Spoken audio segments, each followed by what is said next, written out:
Olá, sejam muito bem-vindos ao Pode Despertar, o podcast que vai te levar para o próximo nível, onde aqui nós vamos viver histórias de superação, histórias que eu tenho certeza que vai te levar a um sobrenatural, que vai te levar a uma vida abundante.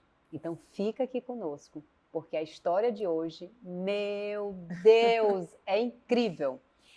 Hoje eu estou trazendo aqui ela maravilhosa, Charlie, casada com Gustavo, mãe do Davi e da Letícia, mas principalmente filha do rei. É assim que eu tenho certeza que ela gosta de ser apresentada. Mas eu vou deixar que ela mesma fale um pouco mais sobre ela. Minha querida, seja muito bem-vinda. Obrigada. Fiquei muito feliz de você ter aceitado o convite. Muito feliz pelo convite mesmo. É uma honra para mim estar aqui hoje, trazendo um pouco daquilo que o Senhor fez na minha vida, do que Ele colocou dentro de mim. E é exatamente isso. É assim que eu me sinto, escolhida, preciosa, amada, separada, Uau. pronta para fazer aquilo que Ele me prometeu há muito tempo. E eu sei que estar aqui hoje é também parte do que Ele prometeu, parte do que Ele já me revelou. E por eu ter me permitido passar por esse processo e pelo tempo necessário, né, o tempo em que a água ficou retida, eu acho que chegou a hora de deixar jorrar. Uau! E eis-me aqui para fazer acontecer. fazer acontecer. Estou Impactar esse disponível. pessoal, despertar esse pessoal que está nos assistindo aqui, né não? Tentar trazer o despertar que o Senhor gerou em mim. Ai, que coisa boa. Gente, olha só, linda, maravilhosa. Ela veio tão chique que eu disse, meu Deus do céu. Deixa eu falar para ela que aqui é a sala da minha casa, né? Ó, já tirei os sapatos, porque esse projeto é de Deus. Amém. Né? Por isso que eu estou aqui. Então eu quero, assim, trazer uma tranquilidade, uma leveza no nosso bate-papo. Fique à vontade, abra o seu coração. Mas, gente, ela é uma empresária de sucesso. Meu Deus, essa mulher aqui, ela tem... Quantas lojas hoje tem aqui? Quantas, na verdade, clínicas, né? Tem hospital aqui. veterinário. Hospital Hoje veterinário. A gente tem 4 hospitais veterinários, né? E um laboratório também veterinário. E a gente tem como propósito realmente estar contribuindo para a sociedade, né? O animal hoje ele faz parte, ele é um membro da família, né? Sim. E a gente tenta trazer todo esse diferencial, esse amor e esse cuidado, né? Aos pets, às famílias.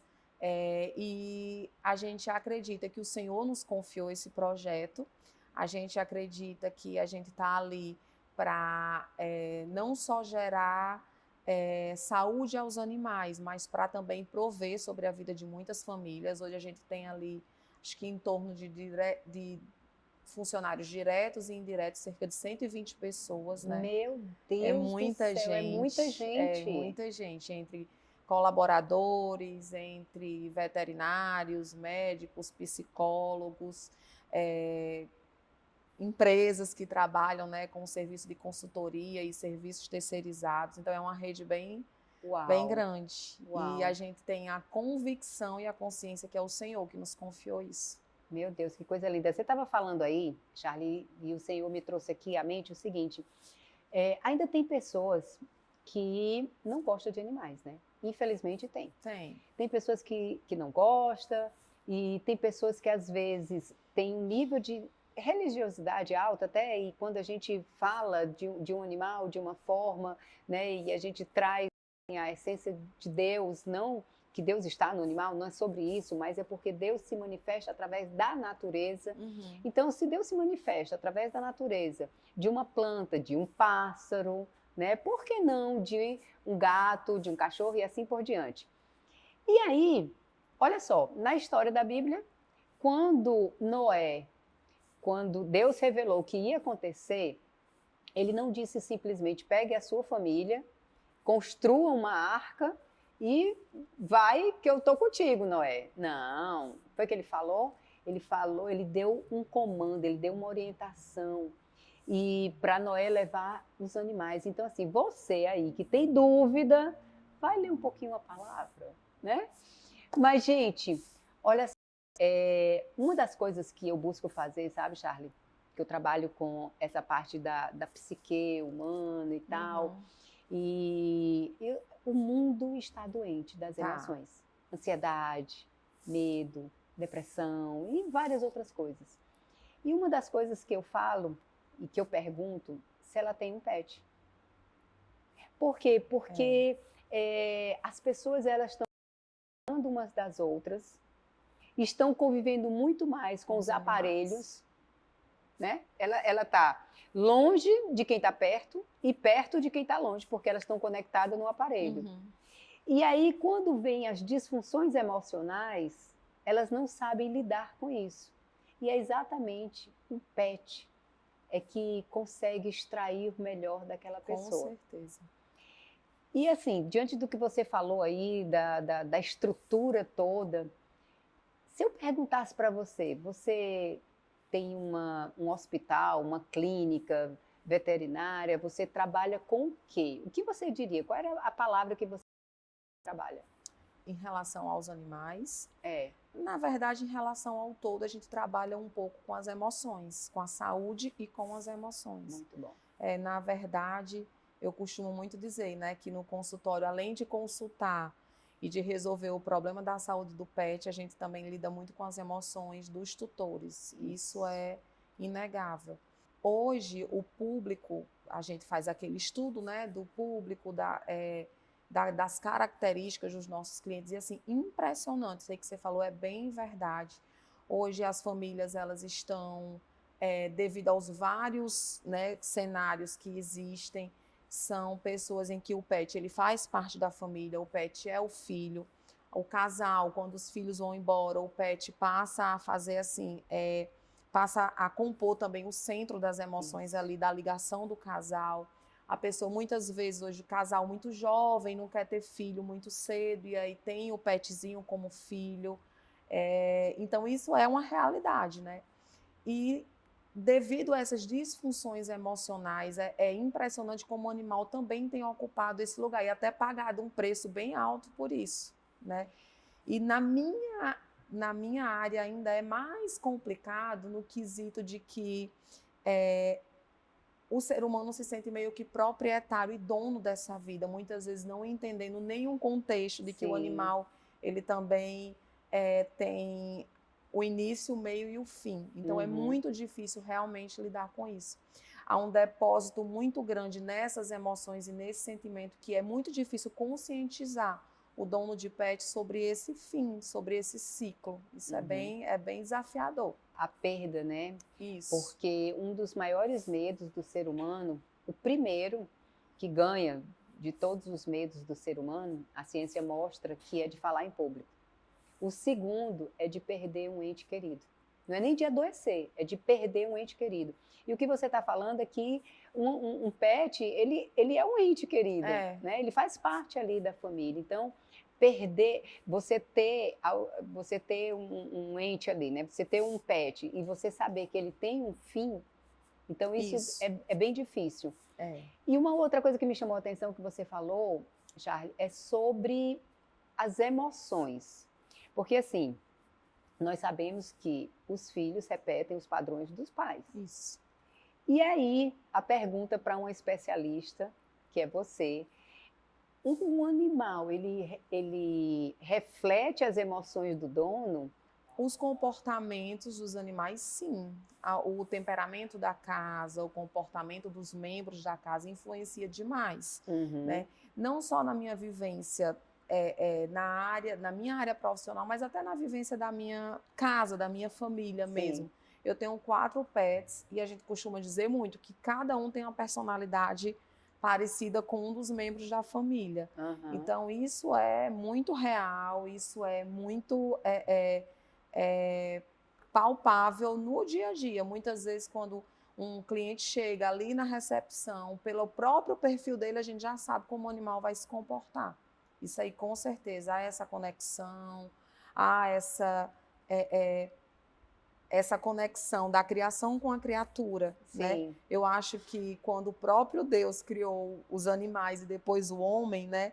já Aham. foi com essa interação, já foi Sim, com uma finalidade, né? Então eu sim. tenho consciência disso. Uma coisa que me chamou a atenção é eu tenho uma gata e eu comecei, até já corri lá para o seu hospital, né, com ela.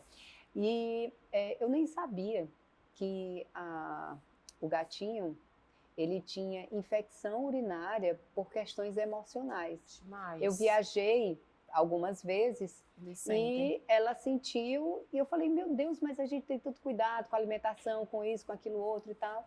E lá me falaram exatamente isso. Ela passou por algum estresse, Estresse. ela viajou, ela não, mas eu viajei. Ele disse, então tá aí a resposta. Na verdade, hoje já tem, assim, profissionais que trabalham especificamente com essa área das emoções dos animais, né? Aham, Hoje, cuidar um pouco das emoções do pet auxilia demais na cura e no tratamento. Hoje, um dos nossos hospitais, os ambientes são separados, do gatinho, do felino, é separado do cachorrinho, né, do cão, devido ao estresse que existe, por exemplo, um pet chegar numa clínica e se deparar com um cachorro, então todo aquele estresse dificulta o atendimento. sim. O gatinho, por ser mais estressado, né, por ser um felino, por ter no sangue essa veia selvagem, Aham. então a gente hoje já atende com uma terapia exclusiva para eles, com cheirinho, com a música, com a luz mais baixa, com um manuseio diferente, com uma alimentação adequada. Então, assim, tudo isso para quê? Para auxiliar na recuperação e no tratamento do pet, acreditando que sim, que o estresse, as emoções influenciam assim demais. Então, hoje a gente tenta trabalhar justamente isso, as especialidades, até o próprio cãozinho, de uma raça para outra, as emoções hoje elas são trabalhadas, são Sim. cuidadas, existem pets que são mais agressivos, outros menos, pela sua própria genética, pela sua própria linhagem. Hoje, a veterinária tem evoluído para tratar todas essas especificidades. E interessante que hoje a principal causa de acidente em pets é justamente por conta das emoções, né? Por conta das situações em que eles se encontram em muito estresse. Por exemplo, os acidentes, a maioria dos acidentes que chegam na nossa clínica por atropelamento é por explosões de emoções dos pets. Muitas vezes, quando você viaja e chega em casa e devido àquela saudade, ele corre para o carro, muitas situações, e você não vê e você atropela ali sem querer na chegada de casa. Uhum. Ou quando você vai saindo e ele vai atrás e também ocorre o atropelamento. Meu Deus. Então, muito voltado a isso, às emoções. Então, hoje a gente já tem quando você indo à clínica chega com um filhotinho, a gente já dá toda essa instrução, quando vai viajar, quando chegar em casa, como se comportar, né? Então, assim, a gente já trabalha muito essa área comportamental do pet, no sentido de um cuidado mesmo, um cuidado nesse desenvolvimento dele, né? De pequenininho até a idade adulta, fase adulta. Muito bom. Bem como também quando está mais velhinho também, né? Aham, aham. Muito bom. E assim, você falou aqui, são 5 lojas, ou 5 clínicas Isso. já, e um laboratório. E aí você vem de uma família que já tinha muitas clínicas, né, e que já tinha um sucesso incrível, e você somente herdou e já pegou tudo andando e foi tudo muito fácil, né? Me fala aí como é que foi isso. Foi tudo bem difícil, na verdade. Quando eu comecei falando que foi o próprio Deus que nos entregou, eu acho que essa é a frase realmente que nos rotula. Aham. É você olhar para a nossa história, para mim e a do meu marido, nada é construído sozinho, é junto, nós somos Sim. uma equipe. O único ditado popular que eu aceito para a minha vida, porque o resto não é só os decretos do céu, é aquele que você olha e diz assim, aí só um milagre. Né? E na Uhum. nossa vida foi exatamente isso, foi realmente um milagre. O Gustavo, ele, como estudante de veterinária, já saiu de São Paulo, ele é paulista, veio fazer faculdade em Mossoró, eu sou natural do Rio Grande do Norte, de Mossoró, e ele já veio em uma situação difícil. Na época em que ele veio, foi um período em que o pai dele tinha entrado em um processo de falência, né, das empresas. Eles estudavam em uma universidade particular, o irmão dele, e devido à falta de recursos financeiros, eles tiveram de encontrar uma faculdade no Brasil que aceitasse essa transferência. E, por coincidência, a única faculdade de medicina veterinária que aceitava um aluno transferido de uma instituição privada era a antiga ESAM, que hoje é a Universidade Federal do Semiárido. E aí o Gustavo, sem outra possibilidade, teve que passar nessa Universidade Federal e ele veio, né, estudar, veio desbravar, né, o Nordeste, como ele bem diz. E durante a faculdade a gente se conheceu, histórias totalmente diferentes, ele já vindo de uma realidade boa, mas entrando em uma situação já ali bem difícil, e eu vindo de uma situação de total escassez, né, de uma família muito, muito humilde, muito carente, muito disfuncional também. Eu tenho uma história assim bem peculiar, eu acho que, né, cabe contar, porque quando eu vejo o que eu vivo hoje, eu vejo que eu realmente fui uma escolhida pelo Senhor, um verdadeiro milagre. E aí a gente se casou ali muito jovem, a gente se casou totalmente desprovidos financeiramente. Ele veio fazer um estágio aqui em Fortaleza, e quando ele veio fazer esse estágio, ele veio para o tudo ou nada, né? Quando ele se formou, ele disse assim, é a minha oportunidade, eu vou ter que ir e vou ter que fazer acontecer. E aí a gente vai conversando aqui, vai lembrando de alguns detalhes. E eu lembro que quando ele veio, ele não tinha, sim, absolutamente R$1, né? Ligaram para ele, olha, você passou no estágio, você pode vir ficar aqui 30 dias. E aí ele olhou para mim, agora... E eu lembro que a gente tinha um filhotinho, um cachorrinho, pitbull. Aí eu disse assim, a gente vai fazer uma rifa desse cachorro e a gente vai dar um jeito. E a gente fez uma rifa, eu lembro que era R$3. E a gente vendeu 100 rifas, R$300. E ele veio para Fortaleza com esses R$300, ele conseguiu uma pousada que a diária era R$10, isso há 17 anos atrás. E ele veio e ele ficou nessa pousada 30 dias. E aí você me perguntou, tá, ele pagou a pousada. E como ele comia? Isso. E aí ele comia porque o rapaz vizinho, ele estava nesse hospital, e o vizinho via ele, via aquela situação, e dizia assim, não, você pode vir comer aqui comigo. Era uma loja de carro. E lá, por ter uma cozinha industrial, ele fazia todas as refeições, fazia 2 refeições por dia. E assim ele começou a história dele aqui, ficou nesse estágio, ele ficou por 30 dias, e ele voltou para Mossoró, e aí ele foi convidado a fazer parte do quadro de suplentes. E aí ele voltou para Fortaleza com um salário de R$600. Meu Deus. E aí ele veio... Já estava casado? Não, até então não. Ele ficou 3 meses. Com 3 meses, eu lembro, e ele muito disponível a trabalhar, né? Fazia tudo que aparecesse, ele fazia. E aí ele, com 3 meses, ele conseguiu fazer um salário, na época, acho que era de R$2.200. E com aqueles R$2.200, ele disse assim, agora a gente vai casar. E aí a gente casou, e eu vim ainda estudando, né? Na época eu fazia faculdade de Direito, estava na metade do curso. E aí a gente resolveu vir. E como é que do direito foi para veterinário? E aí eu vim para cá, com esse pouco recurso, a gente foi fazendo acontecer. Eu me formei em Direito, e foi aí onde começou... o sonho começou a se materializar. Durante muito tempo ele foi se desenvolvendo, se especializando, e foi crescendo na área dele, foi fazendo nome, né?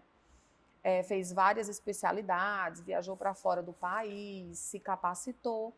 E eu me formei em Direito e consegui um excelente emprego, né? Eu fui promovida a chefe de gabinete de desembargador. Era um cargo assim... Uau, e ainda é. Ainda é, né? Muito bom. Eu lembro que...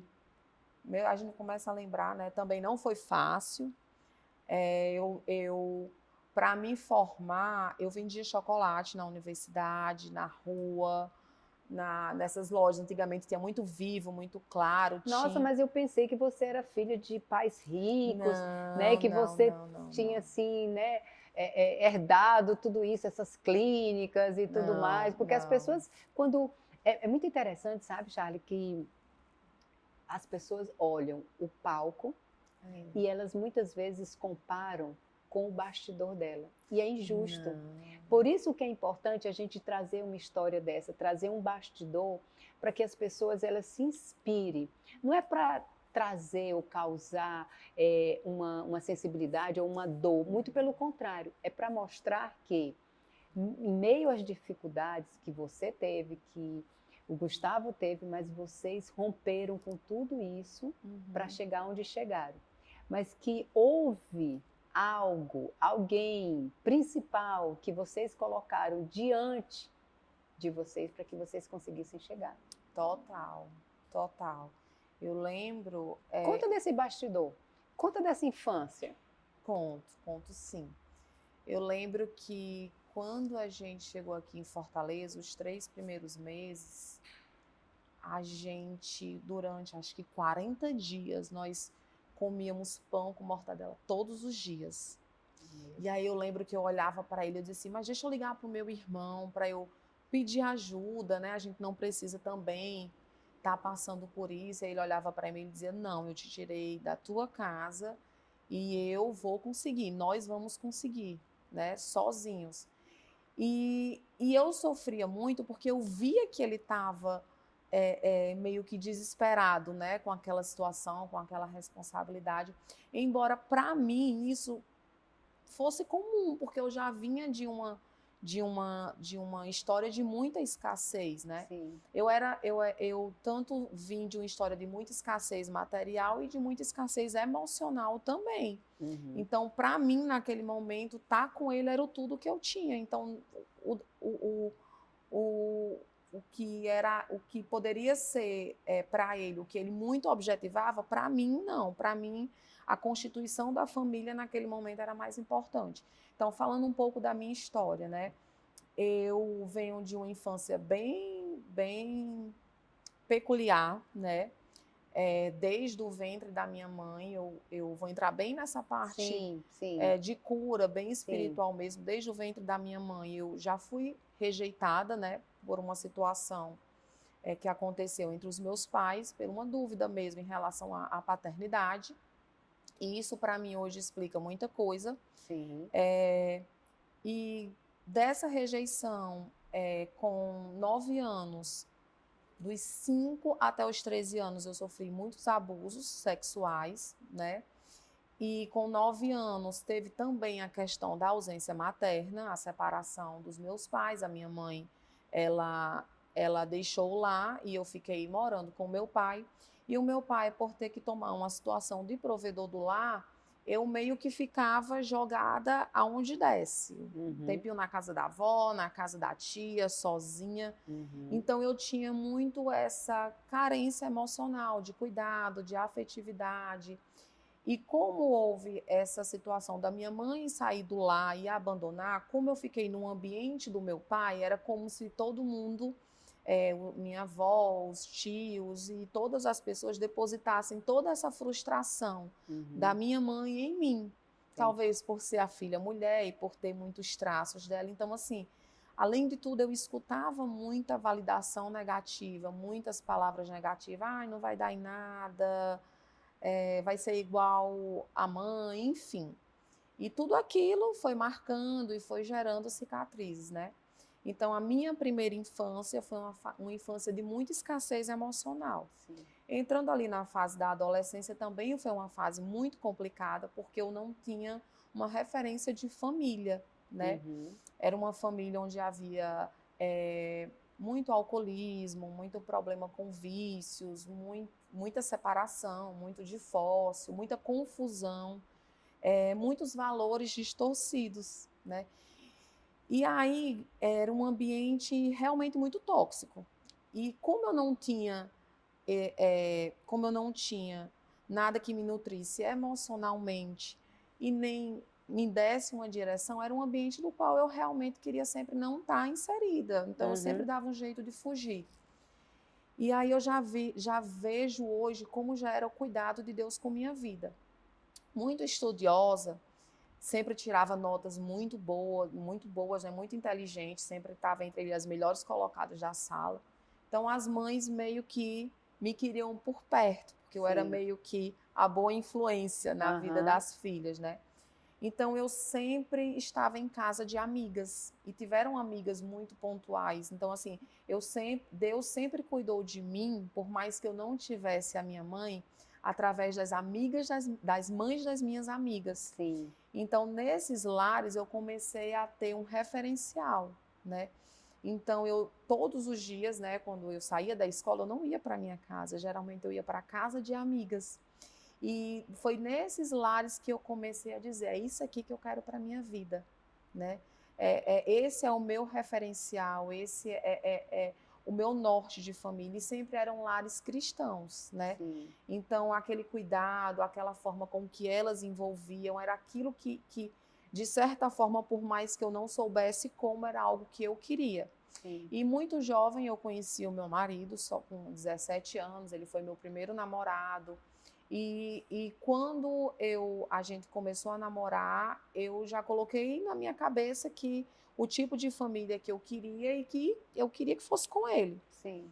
Muito jovem, a gente se casou dentro daquele contexto, com muita escassez financeira, eu com muita escassez emocionais, costumes diferentes. Nós nos casamos muito imaturos e eu não preciso dizer, né? Sim. Foi um caos, né?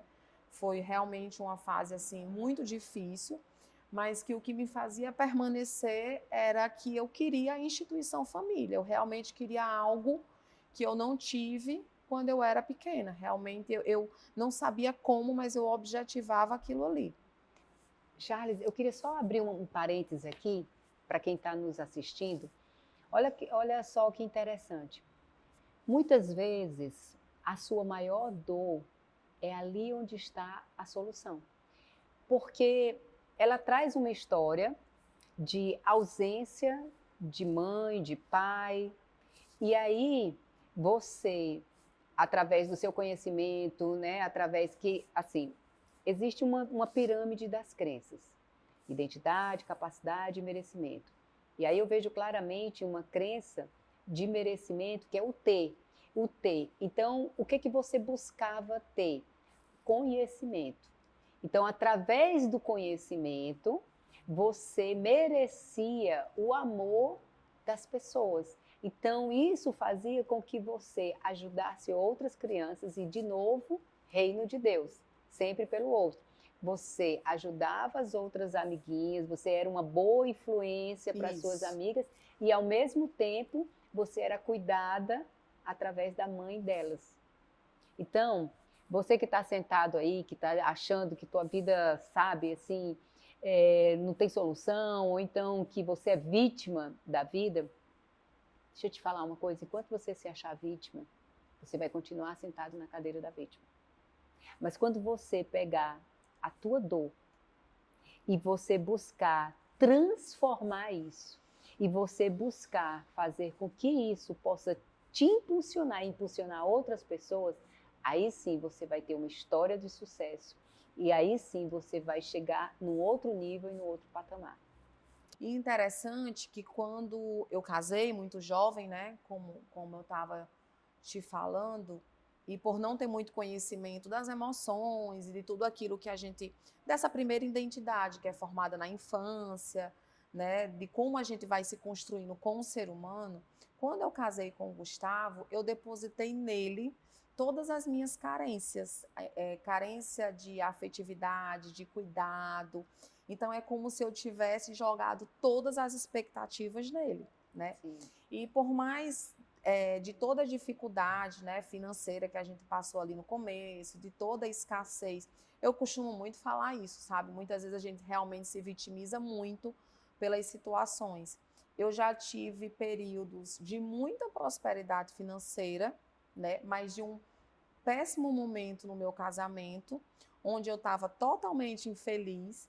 E aí, de repente, quando eu me vejo contando essa história de que a gente sobrevivia com tão poucos recursos, comendo coisas assim que a gente às vezes não queria estar, né, comendo aquilo ali. Eu trabalhava, eu lembro que eu tinha 2 estágios, eu vendia chocolate na faculdade, em diversos cantos, e eu ainda fazia monografia. Meu Deus, tinha tempo para tudo Não, isso. Como é que você não. conseguia? Então, assim, realmente a gente fazia acontecer, né? Uhum. E eu era muito feliz, né? Por quê?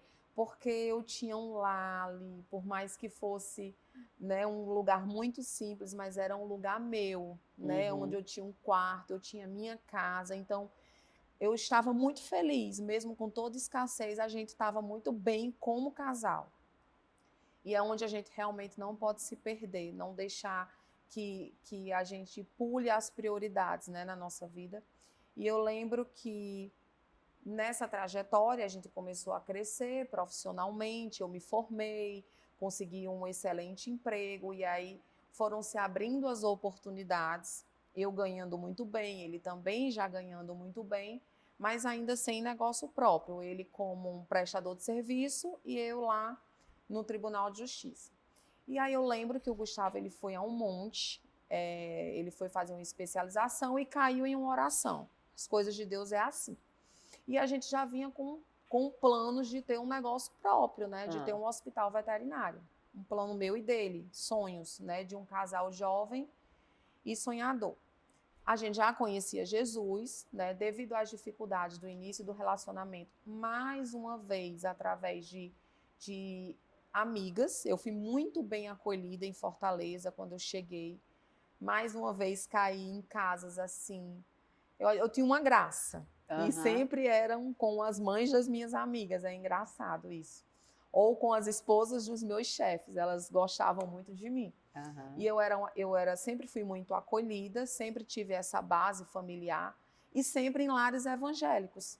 E nisso eu conheci a minha grande amiga, que é a minha líder e pastora até hoje, que é a Prímula, falo dela por onde eu passo. Ela nos acolheu e começou a dar essa direção como casal, né? A gente já entrou ali na igreja que eu ainda congrego hoje, que é a Videira, já tenho 17 anos ali naquela casa. E a gente começou a fazer curso de casais, já começou a servir, já começou a ser líder de ministério, e enfim, eu sempre vou a um canto e volto para outro para fazer sentido. E o Gustavo, nesse monte, eu falo isso porque para entender como a gente tomou posse dessa promessa, porque a gente já caminhava debaixo da palavra de Deus. E aí um pastor lá entregou, né, que o desejo do coração dele de ter um hospital iria se realizar. E ele ficou muito impactado, porque só nós sabíamos desse projeto. Ele voltou para Fortaleza e ele, com um ato de fé, saiu. Na época ele prestava serviço para 38 clínicas aqui em Fortaleza. Então, assim, profissionalmente ele estava no auge, né? Ele tinha uma especialidade que na época, além de ser, era muito escassa, então só ele fazia determinadas cirurgias em Fortaleza naquela época.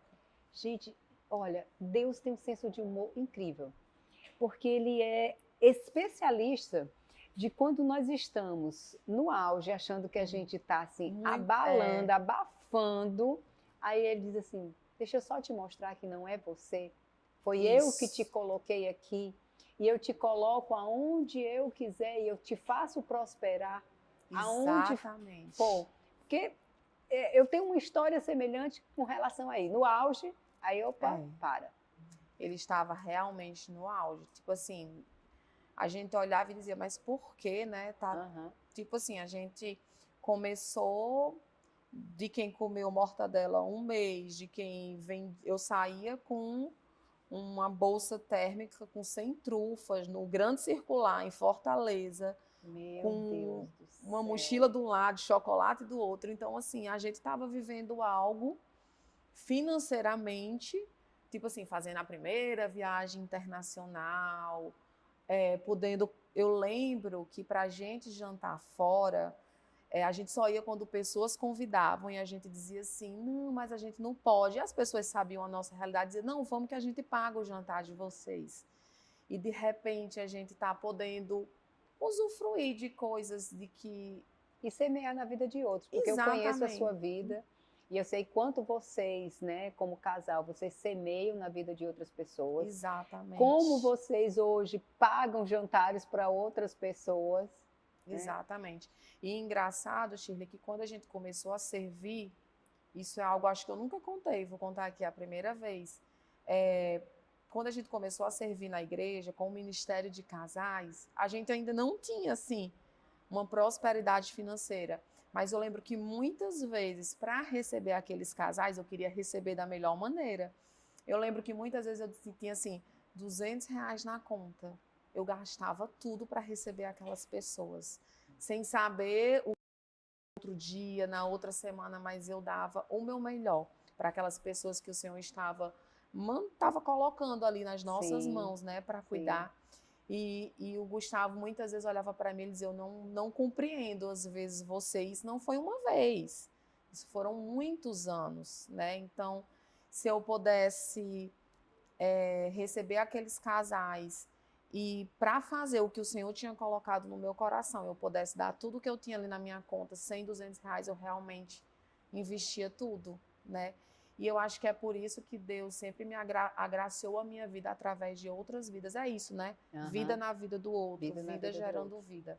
O que você diria, então, para mulheres que estão assistindo a gente e que está dizendo assim, olha, eu não faço porque o meu marido não permite, ou o meu marido não quer, entende? Que fica buscando dar uma justificativa pelo fato do não agir. Ah, mas quem trabalha ou quem ganha o dinheiro é ele, como é que eu vou, né? O que você diria? Eita, eu confesso que por algum tempo eu usei dessas desculpas. Durante muito tempo eu tive paralisada, fragilizada mesmo, em querer fazer algo e sempre colocar desculpas, ou no meu marido, ou na situação, ou colocando dificuldades. Mas tem uma coisa que é o que eu sempre, né, falo para todas as mulheres que passam por mim: quem quer faz acontecer. Isso. Então, eu sempre sonhei muito grande, desde pequena, desde quando eu não aceitava aquela realidade na qual eu estava inserida, né? Eu lembro que uma vez pequena eu olhei assim, não, porque quando eu me tornar universitária e eu tiver uma pessoa na minha casa para cuidar dos meus filhos, aí eu lembro que minha avó olhou para mim e disse assim, meu Deus, como ela sonha grande, ela acha que vai ter uma pessoa no lar dela, né, ajudando ela. E hoje eu olho para minha casa e vejo assim 4 pessoas colaborando comigo. Eu não naturalizo aquilo ali. Sim. Eu vejo que já era eu vejo a graça do Senhor, né, sobre a minha vida. Sim. Então, eu na verdade não naturalizo nada do que eu vivo, do meu casamento, da minha casa, das minhas emoções. Tudo foi o próprio Deus, né, na minha vida. Eu lembro que quando veio a primeira unidade, nesse ato de fé, onde o Gustavo, ele colocou a nossa primeira unidade, eu lembro que é como você diz, do auge, ele fez, e no primeiro mês, de 38 clínicas que ele prestava serviço, só 2 continuaram com o serviço dele. Então, mais uma vez, o Senhor colocou a gente ali num período, né, bem difícil, de escassez, onde ele realmente estava testando o nosso coração. E ali começaram a vir os primeiros filhos, né? Período de escassez, deserto. Deserto. É um período que a gente aprende? É um período que a gente é forjado? Ou é um período que Deus está castigando a gente? Na sua opinião? Na minha opinião, todos os desertos que eu passei, não só financeiro, emocional, espiritual, em todos eles eu saí muito melhor. Em todos eles eu entendi o que Deus estava querendo gerar mais em nós. Né? Eu lembro que esse período de escassez, na primeira unidade, era o Senhor testando o nosso coração para ver se Ele poderia dar mais, para ver se a gente não se perderia, para ver se a gente não sairia do propósito que Ele entregou. Porque desde o início, nesse monte, Ele entregou que não era uma provisão financeira, era sobre vidas. Era sobre famílias que seriam alcançadas através daquilo que ele estava confiando nas nossas mãos, né?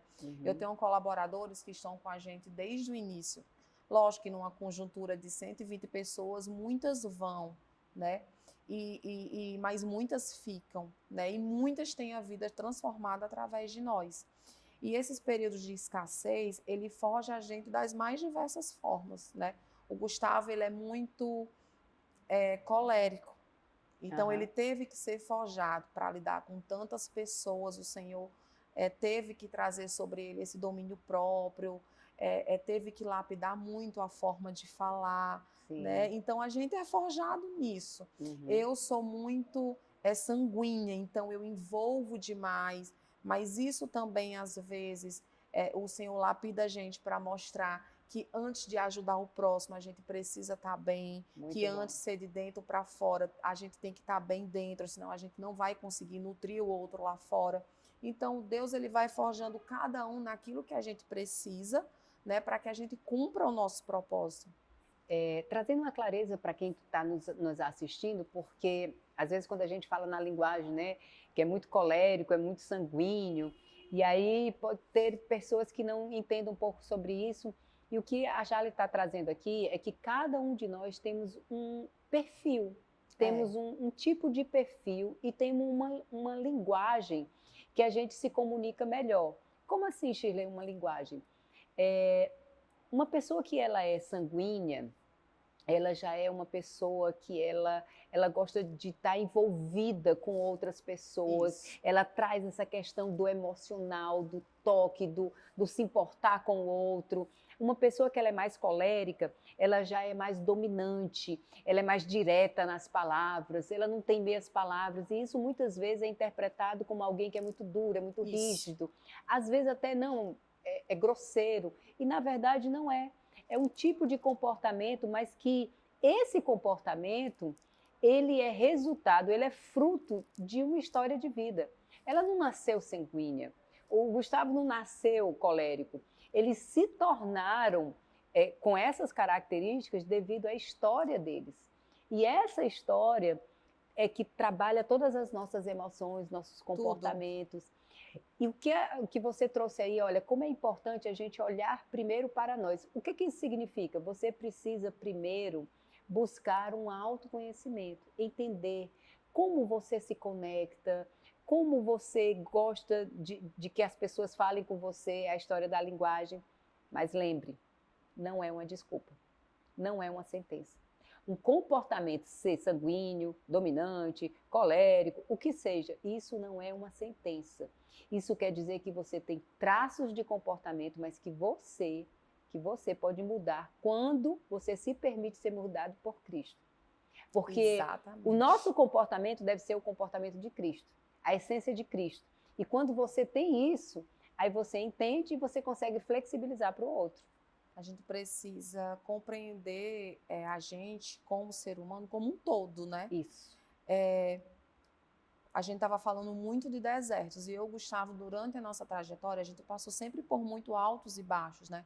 O Gustavo também, com toda a carga dele, veio de uma adolescência, de vício, de muita bebida, né? De muitas questões, de muitas heranças também. E interessante que quando a gente passa pelo deserto, sem ter essa compreensão de que é o próprio Deus forjando algo em nós, tentando extrair de nós, prensar para que realmente saia a nossa melhor parte, a gente sofre muito, a gente não compreende. Né? E é interessante que nesses vales e nesses desertos, em cada deserto a gente ia compreendendo um pouco mais, né? De nós como casal, né, como ser humano.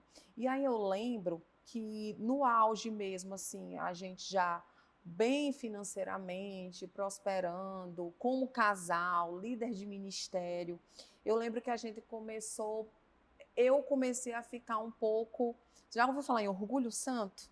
Meu Deus, já. Eu comecei a ficar muito assim, eu sou muito crente. Meu Deus, eu sou muito boa, eu ajudo muita gente. Como é bom, né? Eu comecei, né? E o Gustavo começou a dizer, meu Deus, como a gente impacta famílias com a nossa história, né? E a gente à frente do ministério, mas a gente é muito bom, eu acho que a gente já não precisa mais estar recebendo tanto. E aí a gente foi começando a dar e foi se esvaziando, né? Sim. E quando a gente achava, não tem aquele, o orgulho precede a queda, Isso. né? E quando a gente achava que a gente estava muito fortalecido na área que era família, foi onde a gente passou uma grande crise, né, no nosso casamento, onde me senti muito desapontada, me senti traída.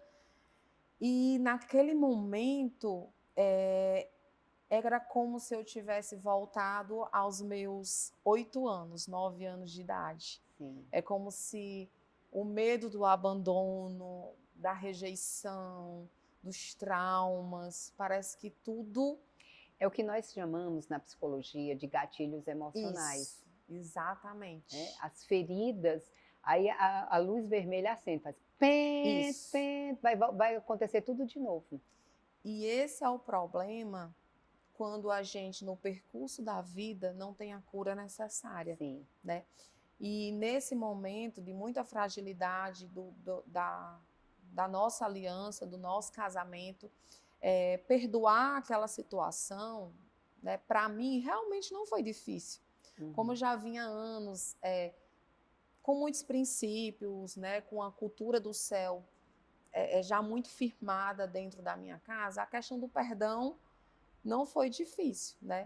A questão dele também, do arrependimento, do aquebrantamento do coração, dessa aliança com Jesus também, rapidamente foi estabelecida. Mas eu costumo dizer que aí foi que começou o meu processo de quebra, né? Porque eu pude entender que eu realmente ainda não vivia a plenitude no meu casamento, né? E para que o Senhor pudesse realmente me levar para um nível a mais, eu precisava ser ali verdadeiramente quebrada, né? Então foram 2 anos onde eu me coloquei em um papel de vítima inicialmente, né? E isso vai muito, é o que muitas mulheres, né, faz, muito mais fácil do que lidar com aquela realidade e reconhecer também como mulher, como eu estava sendo falha em estar nutrindo tanto lá fora e nutrindo tão pouco dentro, sempre de dentro para fora, né? A água escorria para fora, mas não, o tanquezinho não era enchido dentro de casa. Então, muito mais fácil do que reconhecer era me colocar no papel de vítima. E durante meses eu comecei a gerar um relacionamento tóxico, onde para conseguir tudo que eu queria, eu jogava culpa. Eu dizia, porque você fez isso, então eu mereço isso. Total, né? Total. Mas aí foi onde Deus começou a me quebrar, né? E aí eu vi que eu estava casada com o meu pai e sobre ele eu tinha jogado todas as frustrações que eu tinha, né, da minha mãe.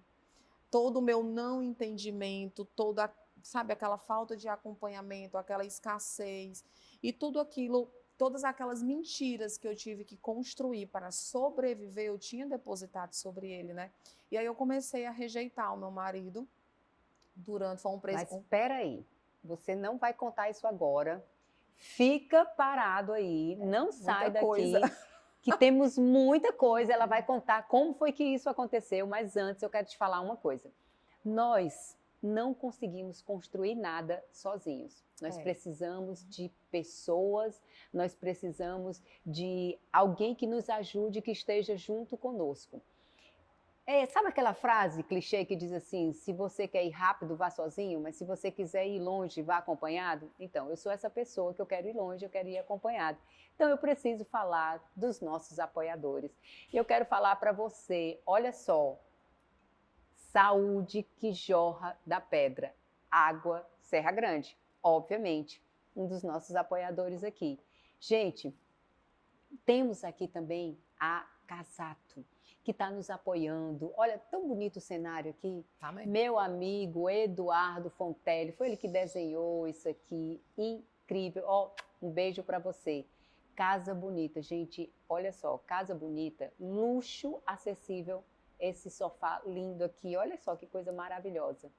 Agora você que tem preocupação com tua família, para saber onde é que teus filhos estão, sabe? DB Guardiã é um software, é um app que vai te ajudar a monitorar, trazer segurança para tua família.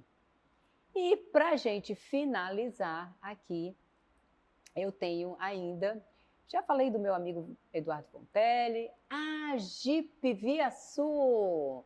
Gente, olha só, se você está aí procurando um carro, se você acha que é bobagem você ter um carro confortável, eu não sei a Charlie, mas eu falo muito com Jesus dentro do carro. É impressionante como o Senhor... Primeiro, quando eu entro no carro, sabe o que é que eu digo? Jesus, senta aqui do meu lado. Gente, eu passo até o cinto, de verdade, eu passo o cinto para Jesus, ele senta do meu lado, vocês não têm ideia de quantos livramentos eu tenho. Então, eu vou te dar uma dica, vai lá na Jeep Via Sul e com certeza tem algo que vai caber no teu bolso. Vamos lá. Quem você buscou para te ajudar? Como você pôde perceber que você estava fazendo algo que era uma dependência emocional que você arrastava, são as correntes, né? Que você estava arrastando lá do passado, os gatilhos emocionais. Shirley, tem algo que eu levo comigo, que quem vive princípio, ele colhe milagre. Quando a gente tem uma vida alinhada com Jesus, ele vai gerando as circunstâncias. Se ele havia me prometido algo, ele tinha que dar um jeito de me quebrar para que verdadeiramente eu pudesse cumprir esse propósito, né? Eu sempre tive essa facilidade de alcançar emoções, né? De entrar na emoção das pessoas de uma forma muito natural, simplesmente sendo aquilo que eu sou, né? Verdadeira. Eu sempre, por ter sido muito alcançada por amizades, então sempre foi um sentimento que eu valorizei muito, Sim. né? E eu costumo dizer que eu conheço muitas pessoas, mas eu tenho poucas amigas. Mas aquelas que eu levo como amiga, esse para mim é um dos sentimentos mais valiosos que eu tenho. Então eu tenho essa facilidade de acessar emoções, mulheres. É algo Se que o conectar Senhor com pessoas. é algo que o É Senhor uma realmente graça uma que o graça Senhor que o Senhor colocou me sobre deu e eu você. gosto, né? Isso faz parte de mim. Então eu creio que nessa conjuntura de ser o próprio Senhor que foi colocando as pessoas certas por conhecer a palavra, aquela situação que eu vivi, ela não estava correta para o que para o que a gente almejava, para o que a gente queria, né? Sim. Então, através de uma amiga que sentava comigo todas as sextas-feiras, durante muito tempo eu fiz isso com outras mulheres naquele período. E aí uma amiga, todas as sextas-feiras, ela sentava comigo para saber como eu estava. Uau. E ali eu colocava para fora, né, que eu estava por obediência, por temor, por acreditar na minha família, mas era como se eu me sentisse paralisada, era como se eu não conseguisse fluir, né? E ali a minha mente, ela estava muito dominada mesmo pelo inimigo da minha alma, pelo próprio, né, pelo próprio Satanás, me perdoe. Mas é isso mesmo. Charlie, ó, uma coisa que eu costumo falar é o seguinte, nós somos cristãs. E nós temos que nos posicionar como cristãs. Nós estamos nos posicionando como cristãs. Então, as pessoas que eu trago aqui para a gente falar da história de superação e tudo, nós sempre vamos falar de Jesus. Isso para mim é inegociável. É o posicionamento. E ser cristã, aceitar Jesus como seu único salvador, isso significa que nós estamos salvas no Espírito. Mas a nossa alma, que são as nossas emoções, se elas estiverem aprisionadas, nós não conseguimos fluir no Espírito, que é exatamente o que você está falando. Então, a sua alma, as suas emoções naquele momento estavam aprisionadas e você estava aflita. E por esse motivo você não conseguia fluir no Espírito para entregar mais para o outro, porque reino de Deus é sobre o outro. Isso. E essa sua amiga chegou para mim e ela me falou de que eu realmente precisava ela disse exatamente assim: a venda precisa cair dos seus olhos. Meu É Deus. como se você está cega. É como o Senhor ele quer te levar para um outro nível, mas é como se sua mente agora ela estivesse numa guerra, né? Os princípios, a palavra e tudo que você sabe sobre Jesus, mas também todas as mentiras, é toda a incapacidade, é todo o sofisma, é toda a sombra que o inimigo tenta lançar. E sobre tudo que você vive desde a sua infância, como se hoje você se achasse incapaz, né, de romper e de viver isso. E aí eu fui para um retiro espiritual, onde eu fiquei ali inicialmente por 3 dias, né? E, meu Deus, foi ali onde começou o resgate da minha identidade que eu nunca havia tido, né? Foi ali onde eu entendi que a menina de 9 anos, para ser aceita, ela começou a suprir as necessidades dos outros, né? Foi onde aquela menina de 9 anos precisava sim ser muito inteligente, ela precisava ter algo que fosse atrativo às outras pessoas. Exato. Né? E aí foi onde essa menina de 12 anos começou a fazer tudo o que as amigas queriam, começou a suprir as emoções de todas as amigas, né? Então, para ser rodeada de amigas, ela tinha que ser amável, ela tinha que descobrir o que faltava naquela outra amiga para que ela pudesse preencher e pudesse se sentir amada. Foi onde essa menina de 17 anos, ao conhecer esse rapaz, se submeteu a todas as diferenças e entrou nesse casamento de forma tão imatura, tão sem direção, mas também aceitou, devido a ele ter um temperamento muito colérico e as palavras serem muito duras, ela também aceitava tudo aquilo ali, embora aquilo machucasse demais. Por quê? Porque não tinha identidade. Seu pai, ele era uma pessoa mais firme, tinha palavras duras, O meu ou ele era mais pai, amável? quando se encontrou naquela situação com 2 filhos, né, sozinho tendo que exercer o papel de pai e mãe, ele simplesmente precisou trabalhar muito, de uma cultura nordestina, onde o que vai dar futuro para o seu filho é o estudo. Uhum. Então ele tinha que trabalhar muito, simplesmente para suprir essa parte, aquele ditado: eu tenho que formar um doutor e uma Então ele se doutora. tornou essa pessoa mais firme, mais dura nas palavras. Exatamente, Eu fiz, provedor. eu fiz essa pergunta para você para trazer uma clareza mesmo para quem está nos ouvindo. Porque a crença de identidade, o que acontece? Aquela garotinha, ela simplesmente vê o lado desfeito, a mãe sai, o pai fica ali como provedor, sendo a mãe e o pai, mas de repente você me trouxe uma história da qual você passou um tempo, você estava na casa da avó, outro tempo estava na casa de um tio, de um parente, isso, aquilo, outro. O que acontece aí? Essa criança, ela perde a identidade dela. Total. Ela não sabe quem ela é. Identidade significa qual o valor que você tem para o outro, para o mundo. Quando você é tirado, quando você perde a referência de pai ou de mãe, ou dos dois, dependendo da sua história, você perde a sua identidade. Automaticamente, quem tem uma crença de identidade limitante, automaticamente também tem uma crença de capacidade limitante e de merecimento. O que é a capacidade? É o fazer. Aí essa garotinha passa o quê? A fazer. Fazer por quem? Pelas amigas. Fazendo para se sentir aceita. A crença de capacidade, pessoas que buscam muito conhecimento. E você me fala aqui o quê? Que você passou, você era muito estudiosa. Toda a história que você traz aqui é trazendo essa clareza de que você era muito estudiosa, dedicada, monografia. Então, a pessoa que faz monografia para vender para os outros, imagina o nível de cognição, de busca. E tudo isso era o quê? Fuga. Fuga para mostrar, para ser aceita. Era o financeiro? Era. Também. Mas era para ser aceita pelas amigas, pelas outras pessoas. Não, a Charlie ela faz. ela é inteligente, entende?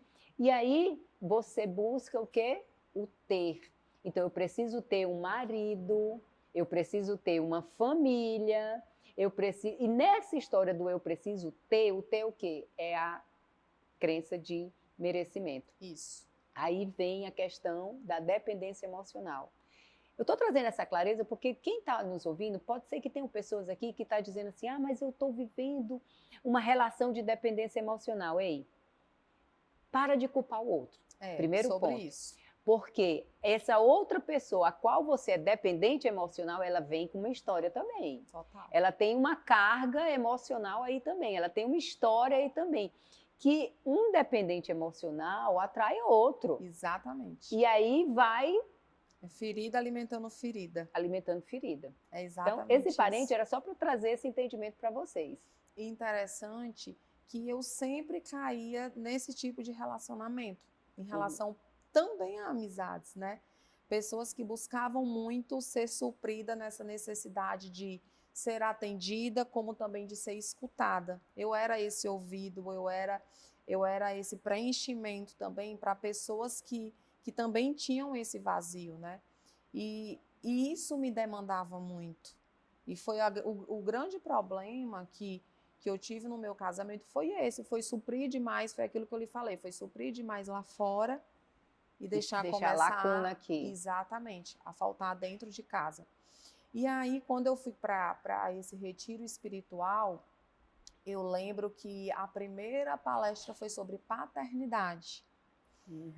Esse retiro espiritual, ele dava direito a 2 atendimentos.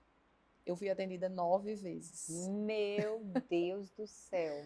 Porque era tanta coisa, que eu lembro que as pastoras diziam assim, não é só isso.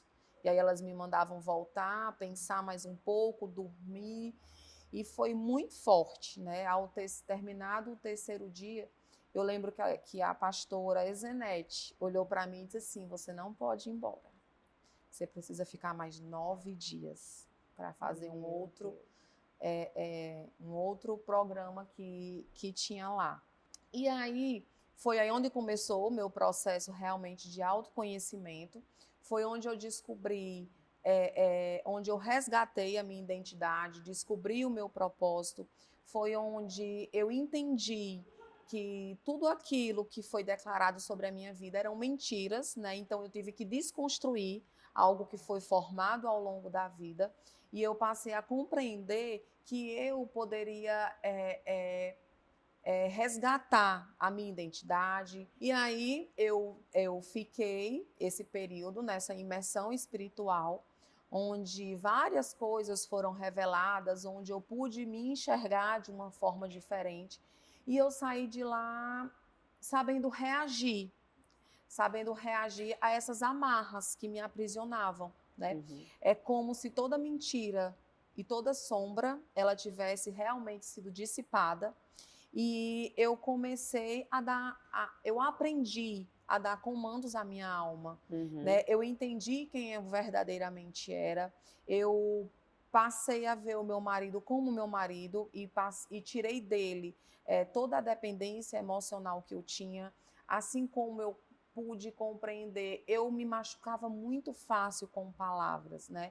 E aí eu comecei a perceber que todas aquelas palavras, quando eram lançadas, todas as ofensas, não dizia sobre o outro, era sobre mim, porque eu tinha que saber quem eu era em Cristo. Então é como se aquelas palavras, elas não desciam mais do ouvido ao coração, e aí eu comecei a ter também mais empatia e misericórdia pela vida do outro, entendendo que muitas vezes eu ia ser cura, às vezes até na vida das pessoas que estavam me ofendendo ou falando palavras negativas.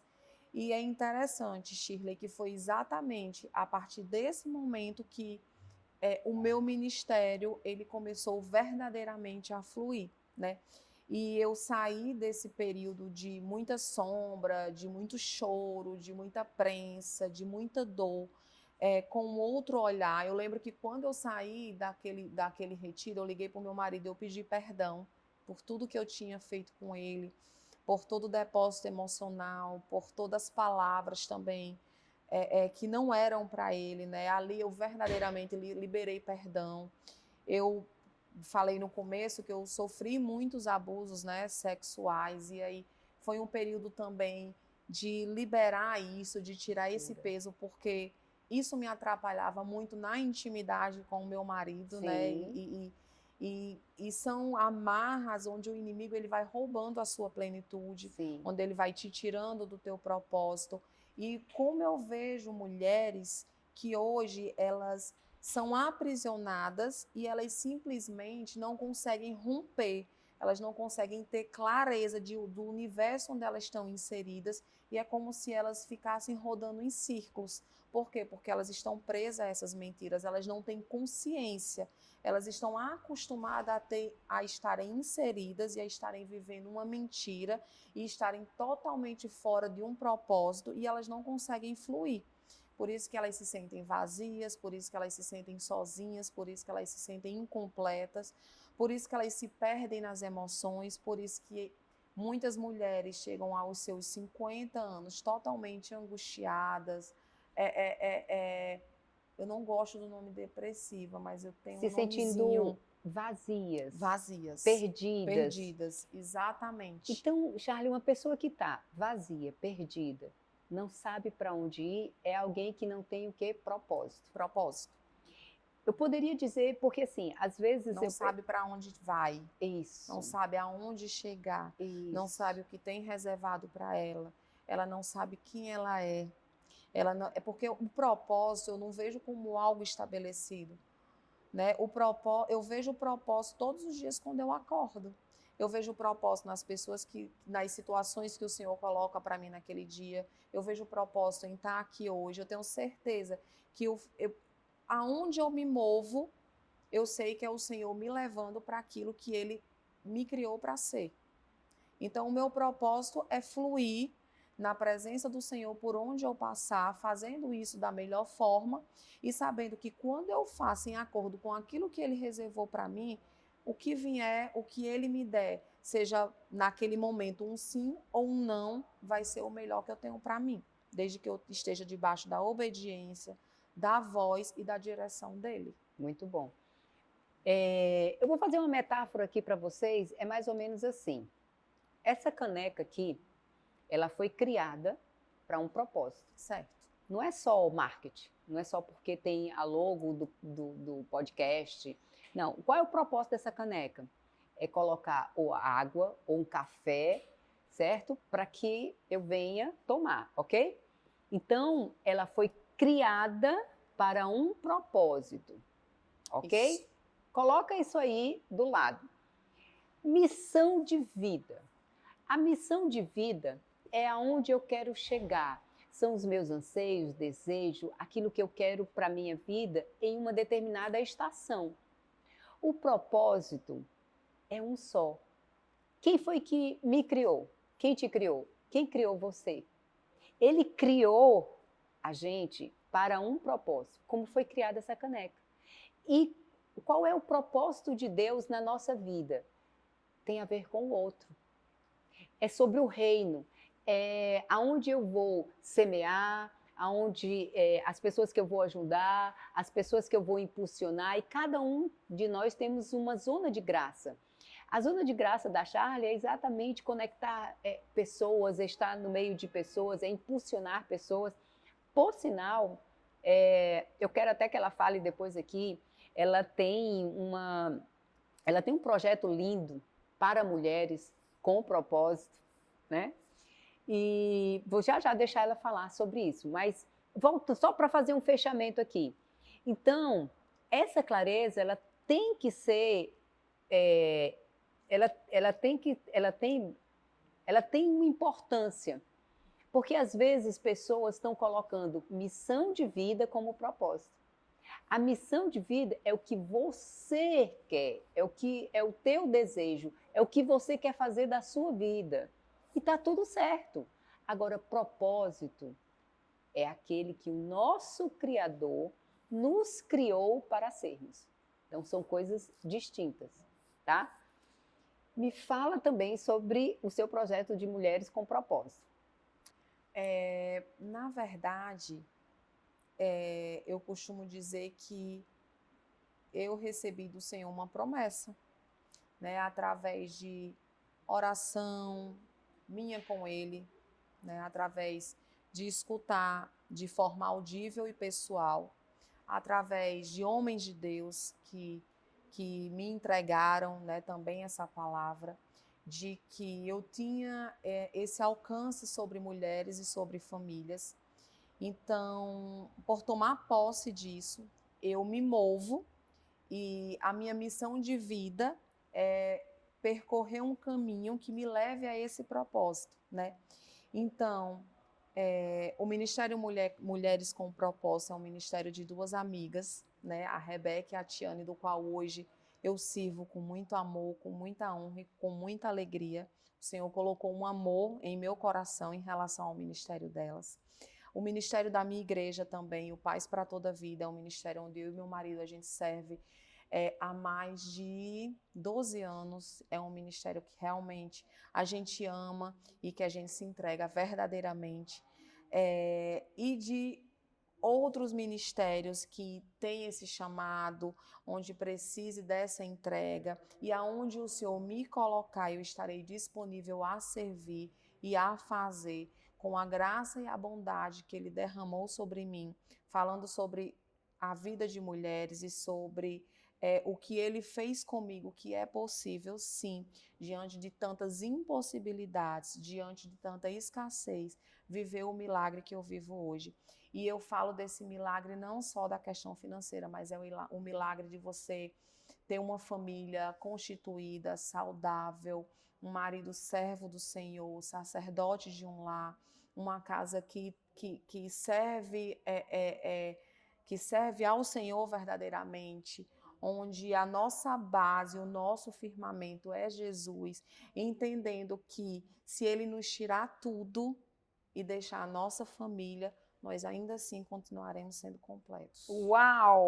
Muito bom. Gente, estamos chegando ao fim. Eu também estou aqui triste, né? Porque tem muito mais que vocês. Olha, isso aqui não é nem 0,001% Eu tentei. de tantas histórias que essa mulher maravilhosa aqui tem. Tentei resumir. Mas, para finalizar, eu quero propor aqui um bate-bola com você, que é um momento aqui mais descontraído, certo? E sempre eu faço um bate-bola do mesmo jeito que a gente iniciou fazendo, mas quando eu estava pensando em caminhar para o final, me veio no coração uma vontade de fazer diferente.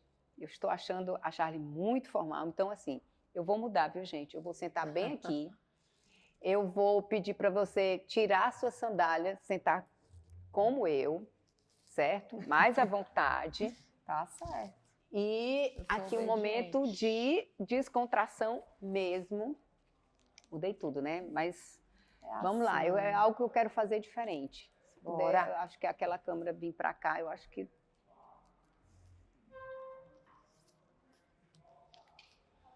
Que eu gosto da Charly, a Charly ela é muito autêntica. Mas é verdade, eu estou falando aqui. Você é autêntica, você assim... Eu vejo uma graça, uma garotinha, sabe? Assim, muito... como é que autenticidade mesmo em você, sabe? Você não fica fazendo tipo... você gosta de estar à vontade, porque eu conheço você mais intimamente, porque a gente passou aí mais de um ano juntas no mesmo GC, né? Eu vejo dessa forma. Então, assim, eu quero trazer essa garotinha, sabe? Eu quero trazer aquela garotinha que foi abandonada, que foi separada, mas foi escolhida pelo Senhor, que está aqui curada, sabe? E que está curando outras pessoas através da sua história, sabe? Então, eu quero essa garotinha aí aqui. E aí eu vou falando algumas palavras aqui. Tá. E você vai... a primeira coisa que vier na sua mente. Tá certo. Tá? Vou até beber água. Então, vamos lá. O que vier na sua cabeça? Tá. O que vier. Uma palavra? Eu vou dizer uma palavra, aí você conseguir resumir uma palavra, ótimo. Mas se tiver vontade, deixa teu coração aí fluir. Família, Minha base, amor, minha família, Deus, tudo gratidão, pela minha vida. coragem, Coragem, ser obediente, desistir, jamais. filhos, Presente, mãe, missão, pai. pai, saudade. E por fim, o teu coração, o que é que te move, o que te faz acordar todos os dias e levantar, Charlie. E naqueles dias maus, porque todos nós temos dias maus, sabe? Todos nós, por melhor que nós estejamos com a nossa família, financeiramente, o que seja, mas a gente tem um dia, às vezes que a gente olha para o espelho e não gosta do que está vendo. É saber que eu sou filha e que, meu Deus, é difícil, mas o que vem no meu coração é entender que eu tô nessa terra porque eu sou filha e eu preciso cumprir algo que o Senhor determinou sobre os seus filhos, que é continuar levando o nome dele, carregando a essência dele, não desistindo de pessoas, levando a verdade em um mundo que está totalmente perdido e tendo a convicção de que ele precisa de mim, que ele me confiou isso e que eu preciso ser uma filha obediente, fiel, temente e perseverante. E por onde eu passar, eu ser luz, fazer a diferença, não me corromper com as coisas desse mundo e entender que todo o milagre que ele gerou em mim precisa ser gerado em outras vidas. Amém. Isso. E eu quero que você me diga assim, de forma bem breve, uma história inusitada, porque nosso Deus, ele tem um senso de humor incrível. Inusitado. E certa vez, assim, só para dar um spoiler aí para você, certa vez eu estava numa clínica fazendo uma aplicação de uma medicação e tinha uma pessoa do meu lado. E Deus falou assim, diga para ela que o filho dela está precisando de ajuda profissional. E ele está passando por um momento de depressão. Quando o Senhor me falou isso, eu olhei para a mão dela, ela não tinha nem aliança. Eu disse, Jesus, como é que eu vou entregar isso para essa mulher? Se nem mãe, se nem casada, eu sei se ela é. E aí é incrível que a gente, quando é obediente, na hora que eu falei para ela, eu disse assim, você tem filho? Ela disse, 2. Aí eu disse, tem algum rapaz? Ela disse, tem uma moça e um rapaz. Não sei se você acredita. Ela disse assim, pode entregar, eu sou pastora. Falei, ai Jesus, não acredito. Né? Então assim, uma história engraçada, inusitada que você tenha passado. Uma situação muito inusitada que eu passei e que eu senti o próprio Deus assim falando comigo foi quando uma pastora que eu respeito muito, a primeira vez que ela me atendeu, ela disse assim, você tem muita falta do afeto materno. E aí eu disse, ela, pois eu queria lhe colocar no meu colo, queria te envolver como um bebê de 9 meses. E ali eu fiquei mais ou menos uns 20 minutos no colo dela. E para mim foi uma situação assim, foi uma situação inusitada, onde eu tive de lidar com uma dor minha que eu não reconhecia. E é impressionante que a partir daquele momento era como se eu verdadeiramente tivesse me sentido abraçada pelo próprio Deus. E qual a chave disso para a sua vida, Charlie? Que foi a partir daquele dia que eu comecei a ter mais intimidade com o Espírito Santo. Ou seja, essa era uma trava que eu tinha pela minha dificuldade desse relacionamento, dessa afetividade materna, eu tinha uma dificuldade de acessar o Espírito Santo, né? E após esse pequeno ato e esse destravar foi onde todas as minhas experiências com Deus, de orar em línguas, de ter visões, de revelações através de sonhos, começaram a fluir, a brotar de mim. Eu posso dizer para você uma coisa, e pela minha experiência, que eu tenho aí há mais de 20 anos trabalhando com pessoas, foi exatamente aí que o orgulho foi quebrado. Porque Verdade. só os fortes pedem ajuda. Isso é uma frase, mas é muito real. Porque muitas vezes a gente não pede ajuda porque a gente acha que nós mesmos vamos conseguir fazer tudo, nos curar, sabe? Então, assim, quando isso aconteceu, foi uma quebra de orgulho. Total. E eu estou falando isso aqui com muito amor, viu? Muito amor mesmo, de verdade. Porque eu senti como se o próprio Deus falasse aqui ao meu coração. Porque nesse momento ela se permitiu ser ajudada, porque você se tornou aí vulnerável. Vulnerável para outras pessoas que estavam ali, para a sua maturidade, você voltar a ser um bebê, entendeu? Isso. Então, nesse momento, você se tornou vulnerável, você quebrou o orgulho, e aí o Senhor enche, transborda, e é incrível. É verdade. Meu Deus. Muito bom. Amém! Obrigada pelo convite. Pronto, gente, finalizamos.